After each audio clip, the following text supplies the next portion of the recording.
সবার আগে একটা জিনিস বুঝতে হবে, সবার আগে একটা জিনিসের নলেজ আপনাদের মাথায় রাখতে হবে। সেটা কি? সেটা হচ্ছে হযরতে আমির মুয়াবিয়া এবং মাওলা আলীর এই দুইজনের মধ্যে যে ভুল বুঝাবুঝি হয়েছে, এটা কোন কারণে?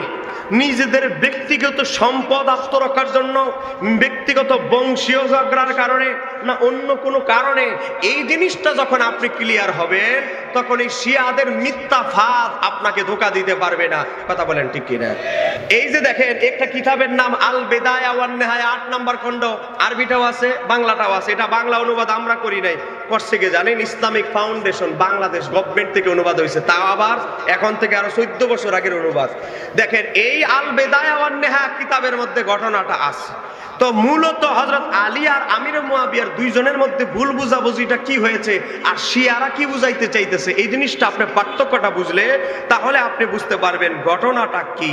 এবার দেখেন 277 পৃষ্ঠায়, এই 8ম খণ্ডের 277 পৃষ্ঠায় হযরতে ইমাম ইবনে কাসির বিশুদ্ধ সনদে মূল ঘটনার প্রেক্ষাপটটা তিনি তুলে ধরেছেন। আমার বাবারা ভাইয়েরা, তো মূল 248 পৃষ্ঠার মধ্যে তুলে ধরেছেন। তো 248 পৃষ্ঠার মধ্যে কি আছে দেখেন, আমি হুবহু পড়ছি, আজ থেকে 800 বছর আগের ইতিহাস, 750 বছর আগের ইতিহাস। সেখানে এসেছে হযরতে আমির মুয়াবিয়া আর মাওলা আলীর যে মতভেদ হয়েছে, এটার কারণ কি? এটার কারণ হচ্ছে হযরত ওসমান হত্যাকাণ্ডকে কেন্দ্র করে দুইজনের মধ্যে ভুল বোঝাবুঝি হয়েছে। হযরত ওসমানকে কিছু একদল ঘাতক হযরত ওসমানকে নির্মমভাবে হত্যা করে ঘরের মধ্যে বন্দী করে। হযরত আলী তখন মদিনায় ছিলেন না। এই মুনাফিকরা আব্দুল্লাহ ইবনে সাবার চক্ররা খুঁজতেছে আলী কখন মদিনার বাইরে যাবে, আর এই সুযোগটা পাই আমরা ওসমানরে হত্যা করে মুসলমানদের ভিতরে দাঙ্গা হাঙ্গামা লাগাই দিয়া মুসলমানদেরকে এক হতে দিব না, এক পতাকা তলে মুসলমানদেরকে থাকতে দিব না। যদি খলিফারে মেরে ফেলে, খলিফার বিচারের জন্য মুসলমানদের মধ্যে যুদ্ধ হবে, হাঙ্গামা হবে, সংঘর্ষ হবে।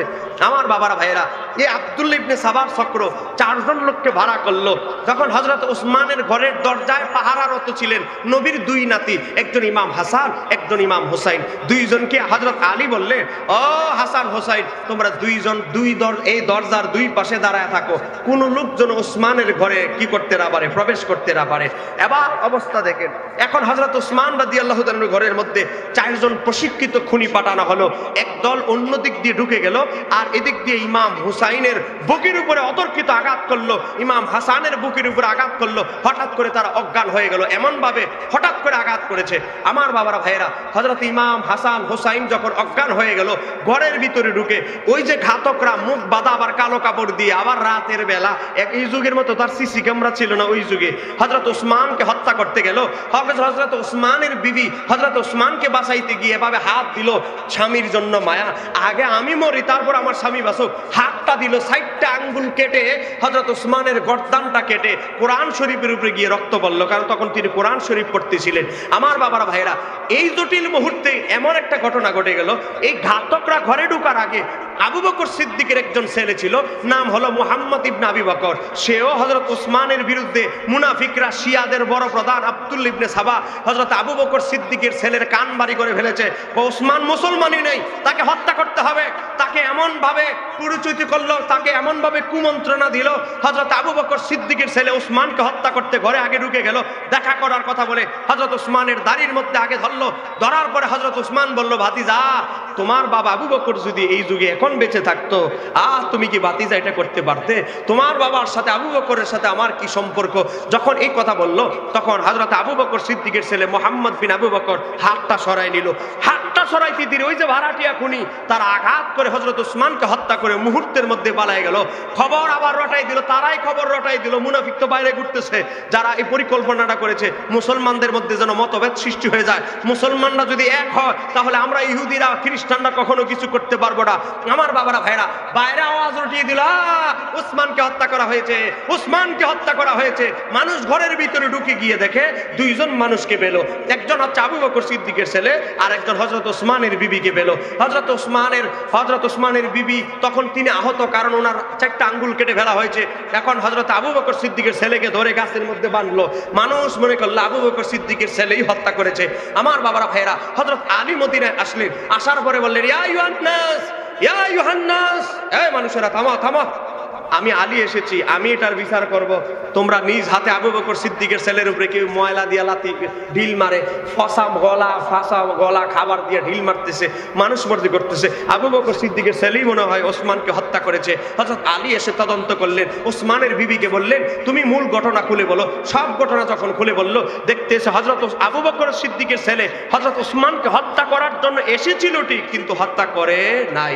এখন হযরত আলী রাদিয়াল্লাহু তাআলা বলে তাকে শেষমেশ হয়তো কিছু বেত্রাঘাত করা যেতে পারে, শাস্তি দেওয়া যেতে পারে, কিন্তু তাকে মৃত্যুদণ্ড দেওয়া যাবে না, কারণ সে ওসমানকে হত্যা করে নাই।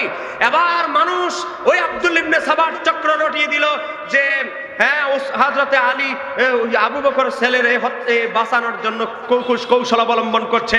তারপর হযরত আলী যখন ঘটনাটা বুঝালো, উসমানের স্ত্রীকে সামনে আনলো, পর্দা সহকারে আনার পরে ঘটনাটা যখন বুঝালো, মদিনা ঠান্ডা হয়ে গেল। মানুষ বলো আলী আপনি হাত প্রসারিত করেন, আপনার হাতে আমরা বায়াত হব। হযরত আলী এই মুহূর্তে চতুর্থ খলিফা হয়ে গেল। এখন এই আব্দুল্লাহ ইবনে সাবা ইহুদি থেকে মুসলমান হয়েছে নামে মাত্র, ভিতরে কিন্তু ইহুদিয়াত এখনো আছে। সে চলে গেল, তার বাহিনী কোথায়? মক্কায়। তখন হজের মাস, কারণ হযরত ওসমানকে হত্যা করা হয়েছে 18 জিলহজ। তখন মক্কায় মা আয়েশা সিদ্দিকা অবস্থান করছে। মা আয়েশা সিদ্দিকার কানে গিয়ে বলতেছে, ও আয়েশা, আরে ওসমান রে নির্মম ভাবে হত্যা করা ফেলা হয়েছে, আর আলী বিচার না করে গদিতে বসে গেছে ক্ষমতায়। হযরতে মা আয়েশা সিদ্দিকার কান ভারী করা হলো, একদল বাহিনী নিয়ে যুদ্ধের মধ্যে নিক্ষিপ্ত হলো। এটাকে বলে জঙ্গে জামাল, উষ্টির যুদ্ধ। মা আয়েশা সিদ্দিকা তখন উটের উপরে আরোহণ করে যুদ্ধের নেতৃত্ব দিয়ে দিয়েছিল। হযরত আলী মা আয়েশা সিদ্দিকাকে একাকি এনে বুঝানোর পরে ওই যুদ্ধ থেমে গেল। মুনাফিক ওই ইহুদিরা, ইহুদি থেকে যে মুসলমান রূপী কলবে কিন্তু ইহুদিয়াত এখনো আছে। এই আব্দুল্লাহ ইবনে সাবার চক্র চলে গেল কোথায়? সিরিয়ায়। আমির মুয়াবিয়াকে বলতে লাগলো, ও মুয়াবিয়া, তোমার আপন চাচা তো ভাই ওসমান মেরে ফেললো, আর তুমি মিয়া গদির মধ্যে বসে আসো, ক্ষমতা ছেড়ে দিবা আলীর কাছে। আরে আলীর কাছে যদি ক্ষমতাটা দিয়ে দাও, জীবনেও আর ওসমান হত্যার বিচার পাবে না। তুমি আলীকে বলো, এ আলী, আমি সিরিয়া তোমার হাতে দিয়ে দিব, তুমি যেহেতু খলিফা হয়েছো, কিন্তু একটা শর্তে। শর্ত কি? ওসমানের হত্যাকারীদেরকে আমার হাতে দিতে হবে, না হলে আমি ওই সিরিয়ার ক্ষমতা তোমার হাতে দিব না। এটা নিয়ে ভুল বুঝাবুঝি হয়ে গেল। এবার আসেন হযরত আলী কি করলেন? যুদ্ধ বাঁধার আগে কি করলেন? প্রতিনিধি পাঠাইলেন আমিরে মুয়াবিয়ার কাছে। যুদ্ধ আসলে কি কারণে হয়েছে দেখেন, তো একাধিক সূত্রে বর্ণিত আছে। দেখেন 248 পৃষ্ঠা আল বেদায়া ওয়ান নেহা 8 নম্বর খণ্ড, ইসলামিক ফাউন্ডেশন থেকে অনুবাদ আমি হুবহু করছি। শিয়াদের মতো বাটপারি দলিল আমরা দেই না, সঠিক দলিল দেই। দেখেন একাধিক সূত্রে বর্ণিত আছে বিশুদ্ধ সনদে, আবু মুসলিম খাওয়ালানি এবং তার সাথে একদল লোক হযরতে মুয়াবিয়া রাদিয়াল্লাহু তাআলার সাথে সাক্ষাৎ করলেন। তারপর তাকে বললেন, আপনি আলীর সাথে প্রতিদ্বন্দ্বিতা করছেন, আপনি কি তার সমকক্ষ? আপনি আলীর বিরুদ্ধে যুদ্ধ করার জন্য সৈন্য সাজাচ্ছেন, আর আলী রাদিয়াল্লাহু তাআলাও সাজাচ্ছে, দুইজনেই সাজাচ্ছেন। তা আপনি যে আলীর বিরুদ্ধে যুদ্ধে লিপ্ত হবেন, আপনি কি আলীর সমকক্ষ? তখন তিনি বলতে লাগলেন, আল্লাহর শপথ। কে? আমির মুয়াবিয়া বলতেছে, আল্লাহর শপথ, আমি জানি তিনি আমার চেয়ে শ্রেষ্ঠ এবং উত্তম এবং খিলাফতের অধিক উপযুক্ত। একটু জোরে কন্যা মারহাবা। হযরতে আলীর সাথে হযরতে আমির মুয়াবিয়ার খিলাফত নিয়ে দ্বন্দ্ব হয় নাই, বরং হযরতে আমির মুয়াবিয়া বলতেছে, আল্লাহর শপথ, আমি জানি তিনি আমার চেয়ে শ্রেষ্ঠ এবং উত্তম এবং খিলাফতের অধিক উপযুক্ত। বাবারে, 750 বছর আগের ইতিহাসে কি লেখা সনদ সহ। কিন্তু তোমরা কি জানো না যে আমার ভাই ওসমানকে অন্যায়ভাবে নিহত করা হয়েছে, আর আমি তার চাচাতো ভাই, তার বিষয়টি আমার দায়িত্বে ন্যস্ত, আমি তার হত্যার বদলা চাই। কাজেই তোমরা তাকে বলো, মানে আলীকে গিয়ে বলো, তিনি ওসমান হত্যাকারীদের আমার হাতে তুলে দিন। তুই যদি ওসমান হত্যাকারীদের আমার হাতে তুলে দেয়, তাহলে আমি আমার শাসন কর্তৃত্ব তার হাতে তুলে দিব। তারা আলীর কাছে গিয়ে এসে ব্যাপারটি খুলে বলল, কিন্তু তিনি কাউকে তাদের হাতে তুলে দিলেন না। কারণ কিভাবে তুলে দিবেন? কারণ হযরত আলী তদন্ত করে দেখে যারা ওসমানকে হত্যা করছে তারা হলো মুখ বাঁধা ছিল, গুপ্তচর হত্যাকারী। এই জন্য ব্যাপারটা খুব জটিল হয়ে গেছে। ফলে শামবাসীরা আমির মুয়াবিয়া রাদিয়াল্লাহু তাআলার পক্ষে অবস্থান নিল, আর হযরত আলীও সৈন্য নিয়ে আসলো, সিরিয়ার সৈন্যরাও একত্রিত হলো। তারপরে আবার সন্ধি হয়ে ব্যাপারটা মিটমাট হয়ে গেল। আপনি দেখেন হযরত আমির মুয়াবিয়া আর মাওলা আলীর যে দ্বন্দ্ব হয়েছে, এটা দুইজনেরই কারো ব্যক্তিগত ব্যাপার নয়, আবার খিলাফতের জন্য নয়। তো কিসের জন্য? হযরত ওসমানের হত্যার বদলাকে কেন্দ্র করে এই যুদ্ধ বেঁধে গেছে মুসলমানের ভিতরে, আবার পরবর্তীতে মীমাংসা হয়ে গেছে। কিন্তু আপনাদেরকে এই শিয়ারা রাফিজিরা আপনাদেরকে বুঝাবে হযরত আলীর দুশমন হলো মুয়াবিয়া, আলীর বিরুদ্ধে যুদ্ধ করছে মানে হ্যাঁ মুয়াবিয়া আলীর দুশমন, তা আলীর দুশমন কখনো মুসলমান হতে পারে না, সে মুনাফিক। অথচ ব্যক্তিগত আক্রোশে এই যুদ্ধ হয় নাই, কারণ ইতিহাসে আছে হযরত আলীর সাথে আমির মুয়াবিয়ার জীবনে একদিনও ঝগড়া হয় নাই, একদিনও একজন আরেকজনকে কোনোদিন গালি দেয় নাই, একজন আরেকজনের সাথে কোনোদিন হাতাহাতি হয় নাই, গোটা জীবনে তাদের কোনো প্রমাণ নেই। তাহলে ঘটনা হলো উসমান হত্যাকে কেন্দ্র করে, আর শিয়ারা আপনাদেরকে ঢেলে খাওয়ানোর চেষ্টা করবে আলীর দুশমন মুয়াবিয়া, আহলে বাইতের দুশমন মুয়াবিয়া, অতএব মুয়াবিয়া সাহাবী নয়। আরে বাটপারের দল, ঘটনাটা তো আসলে ব্যক্তিগত দ্বন্দ্বে নয়, ঘটনা হচ্ছে একটা দাবিকে কেন্দ্র করে, আর আপনাদেরকে গোলাটে করার জন্য, আপনাদের ঈমান নষ্ট করার জন্য আজকে তারা এই কাজগুলো করবে। সম্মানিত আমার দিনী ভাইরা, সময় যেহেতু কম, সিহাসিত্তার 6 ইমাম, ইমাম বুখারী, ইমাম মুসলিম, ইমাম আবু দাউদ, ইমাম তিরমিজি, ইমাম নাসাই, এই 6 জন ইমাম হযরত আমির মুয়াবিয়া রাদিয়াল্লাহু তাআলাকে তারা সাহাবী মনে করতেন। আমার এই বইয়ের 93 পৃষ্ঠায় যে দেখেন সাহাবী রাসূল আমির মুয়াবিয়া রাদিয়াল্লাহু তাআলা, 93 পৃষ্ঠা থেকে আপনারা বিস্তারিত প্রমাণ পাবেন। তাহলে আপনারা বলেন সিয়াসিত্তার 6 ইমাম যদি হযরত আমির মুয়াবিয়া রাদিয়াল্লাহু তাআলাকে সাহাবী মানতে পারে, আমরা মানতে কোনো অসুবিধা আছে? দেখেন হযরত আমির মুয়াবিয়ার ফজিলতে সহিহ বুখারীতে হাদিস বর্ণনা করেছেন, হাদিস নাম্বার 3764।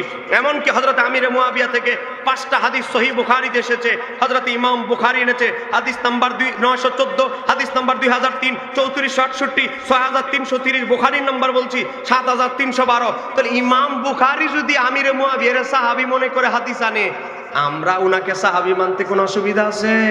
এবার দেখেন ইমাম মুসলিম সহিহ মুসলিমের মধ্যে উনার থেকে হাদিস এনেছে, হাদিস নাম্বার 387, 883, 1038, আরো অনেক জায়গায় হাদিস এসেছে।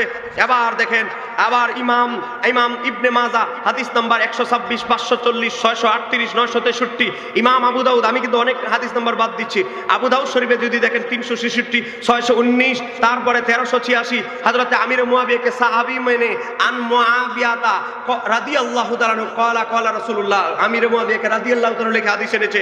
ইমাম তিরমিজির যদি যান, ইমাম তিরমিজি একটা বাব কায়েম করেছেন কিতাবুল মানাকিব অধ্যায়ের মধ্যে, বাব নাম্বার 48, বাবু মানাকিবে মুআবিয়াতা ইবনে আবি সুফিয়ান রাদিয়াল্লাহু তাআলা লেখছে ইমাম তিরমিজি। তো হযরত ইমাম তিরমিজি যদি আমির মুয়াবিয়াকে রাদিয়াল্লাহু তাআলা লিখতে পারে, সাহাবী মানতে পারে, ওনার মানাকিবে অধ্যায় গ্রহণ করতে পারে, তাহলে আমরা কি ইমাম তিরমিজির চাইতে বেশি বুঝি?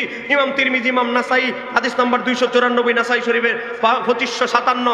এবার গেল সিয়াসিত্তার ইমাম, 4 মাযহাবের ইমাম আবু হানিফাকে সাহাবী মেনেছে, এখানে আছে। এমনকি যত মুজাদ্দিদ আছে এখন থেকে প্রথম মুজাদ্দিদ পর্যন্ত সমস্ত মুজাদ্দিদরা আমির মুয়াবিয়াকে সাহাবী মেনেছে।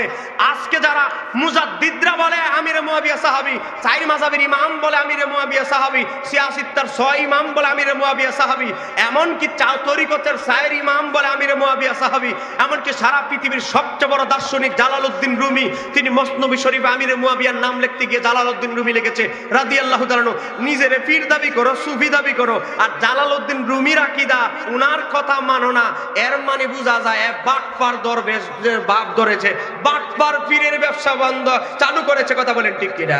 আমার এই বইয়ের মধ্যে আছে ইমাম গাজ্জালি, যিনি আল্লাহকে 93 বার স্বপ্নে দেখেছে, ইমাম গাজ্জালি আমির মুয়াবিয়ার নামে লিখেছে রাদিয়াল্লাহু তাআলা।